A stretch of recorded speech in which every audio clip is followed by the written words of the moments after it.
wise o magitan ng kanyang moral values at po siya'y nagkakaroon na ng kaalaman, karunungan dahil siya po'y nagmamature, tuturuan natin ng patungkol sa salita ng Diyos at kalooban ng Diyos.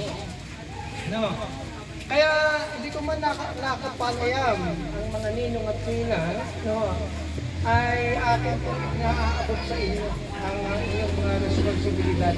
Hindi lamang magbigay ng pera, kundi higit sa lahat consistent, persistent, yung pagpapatuloy na patnubay na time faith habang lumalaki.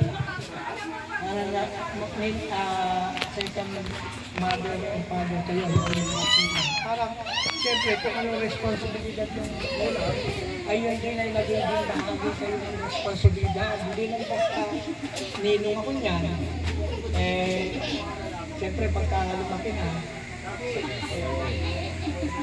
tayo ang environment ng bata, hindi maganda.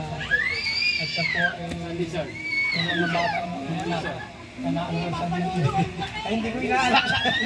Huwag po natin gagawin yun. Dahil tayo po sa Diyos na nakikipagkasundo.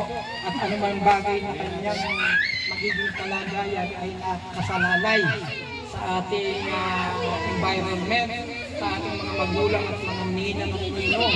Kaya, kumbaga, meron na siyang personal na desisyon maaaring magawa na maganda or pangit, ay dapat alalay pa rin tayo, hindi tayo magtatakwil. Diba? Yung mga magulang minsan magtatakwil na ng mga anak.